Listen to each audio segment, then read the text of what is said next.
সকালে ঘুম থেকে ওঠার পরই দেখি ব্যালকনি দিয়ে কত স্পিডে কুয়াশা আমি ছুটে বাইরে চলে গেলাম দেখার জন্যে, কিন্তু চারিদিকটা দেখি পুরো অন্ধকার, শুধু ধোঁয়া আর ধোঁয়া।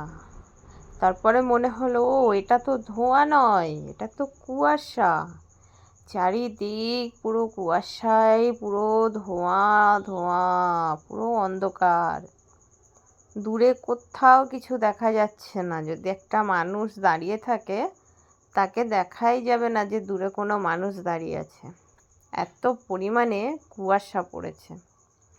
চলে গেলাম ছুট্টে মাঠে গিয়ে দেখি সেখানে আরও বেশি অন্ধকার। চারিদিকটা পুরো ধোঁয়ার মতন অন্ধকার হয়ে আছে। আর আমরা যখন অনেকটা মাঠের কাছে চলে গেছি, তখন কি বলবো আর, সে আমি বাড়ির দিকে তাকাচ্ছি, বাড়ি আর দেখতেই পাচ্ছি না কিছুতে, এত পরিমাণে চারিদিকটা কুয়াশায় ঢেকে গেছে।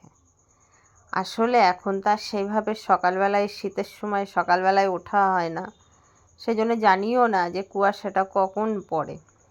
কিন্তু যখন আজকে আমি সকালে উঠলাম, ওঠার পরে যখন কুয়াশা দেখলাম, কি ভালো লাগলো। সেই আমার ছোট্টবেলার কথাগুলো সব মনে পড়ে যাচ্ছিল। ছোট্টবেলায় অনেক সকালে ঘুম থেকে উঠতাম, ওঠার পরে এরকমই চারিদিক শুধু অন্ধকার অন্ধকার, ধোঁয়া ধোঁয়া আর ধোঁয়া। আর গাল দিয়ে একবার যদি ফু দিয়েছি, তা মনে হতো আমি শুধু ধোঁয়াই বার হতো, আর কিচ্ছু না। এখন তো শীতকালে কত বেলায় উঠি, সেই জন্য গাল দিয়ে ধোঁয়া বেরোনোরও কোনো প্রশ্নই ওঠে না, সেই জন্য ধোঁয়া তো আর দেখতে পাই না। কিন্তু আজকে যখন দেখলাম, আমার যে কি ভালো লাগছিল, সে আর কি বলবো, আমার ভীষণ ভালো লাগছিল। আর যখন আমরা মাঠে গেছিলাম, মাঠে যাওয়ার পরে তখন আমার গাল দিয়ে ঠিক সেরকম ছোটোবেলার মতন ধোঁয়া বার হচ্ছিল। দেখে তখন এত ভালো লাগছিল আমার, যেন মনে হচ্ছিল আমি সেই ছোটোবেলাতে চলে গেছি, আর এখন আমি সেই ছোটোই আছি। সেই জন্যে চারিদিকটা এত অন্ধকার, এত ধোঁয়া, এত কুয়াশা। আজ এখানে প্রচুর কুয়াশা পড়েছে, আর চারিদিকটা সব ধোঁয়ায় ধোঁয়া। আমাদের বাড়িটা ওই দিকে, কিন্তু দেখাই যাচ্ছে না, এত পরিমাণে কুয়াশা পড়েছে। হঠাৎ করে ফাল্গুন মাসে এত যে কুয়াশা পড়তে পারে, সেটা সত্যিই আমি আগে জানতাম না। এই দেখলাম ফাল্গুন মাসে এত কুয়াশা। কী করে এত কুয়াশা পড়লো কে জানে, হয়তো বৃষ্টি টিষ্টি হবে, সেই জন্যে এত কুয়াশা পড়েছে, নাহলে এত কুয়াশা পড়ার কোনো প্রশ্নই ওঠে না। সে যাই হোক, আমার মনটা একদম ভরে গেল দৃশ্যটা দেখে।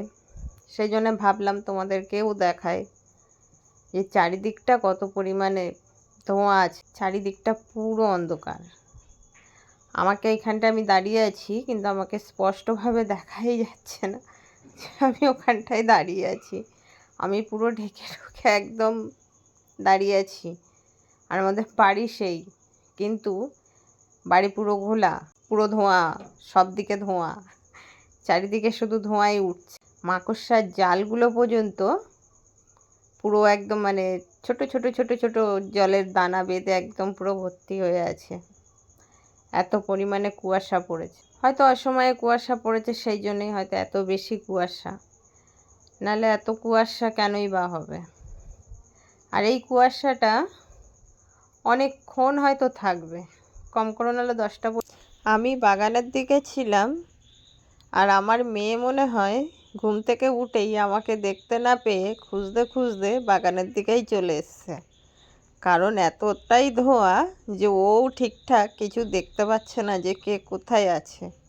আমাকে দেখেই খুব জোরে হেসে দিল, ভাবছে আমাদের বাড়ির সবাই কোথায় আছে।